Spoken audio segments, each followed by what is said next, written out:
Hello partner Grace, hello partner Ai. May kachat kasi ako ngayon na client papunta sa site at gustong mag site tripping. Medyo baguhan lang ako sa natin sa group. Paano ko kaya i-explain ang corner unit sa kanya?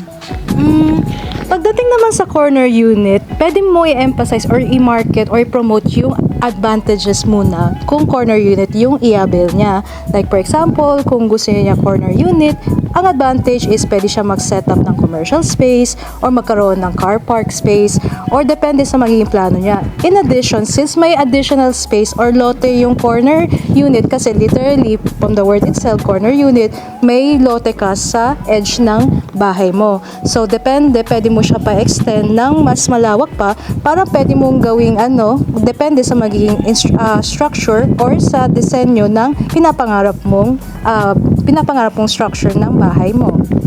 Maganda po pala ganun partner. Paano partner kung yung sahod ni client is 15K? Aabot kaya yun pag corner unit ang kukunin niya, regular townhouse? Sa pagkaalam ko, yung regular townhouse na corner unit, pag 15K, parang halos wala na pong ganun po eh. Parang mga more than 27,000 pataas na po eh.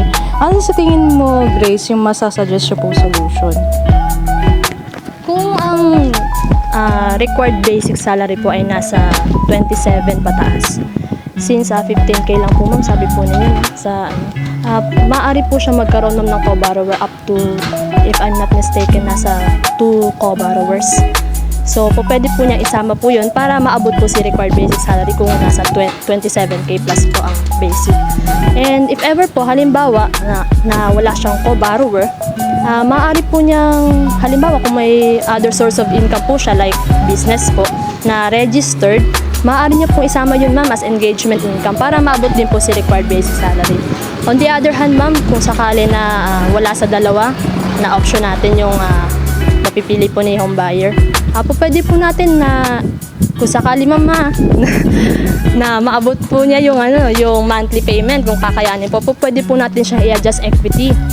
Ang ibig sabihin po ma'am, sa pag-adjust po ng equity, tataasan po natin yung kanyang equity, yung kanyang down payment. Yun po yung mga pwede po ninyo i-consider na option if ever na ang gusto po niya ay corner unit pero kung sakaling mababa po yung kanyang monthly salary.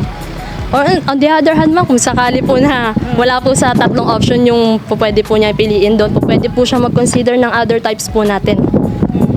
Ganun ba partner? Maganda pala ang mga suggestions niyo. Sige, pwede kong i-suggest sa client ko pagdating niya. Pwede pero pwede namang samahan niyo ako sa sa tripping ko para mag-guide ako. Dito sa RRCT. Parating na po ba? Oo, nandito nga nag-chat na sa akin, nandito na. Alright. Ma'am, mukhang yun na po yun. Ayun, Ayan naman. Natin ng ang kanyang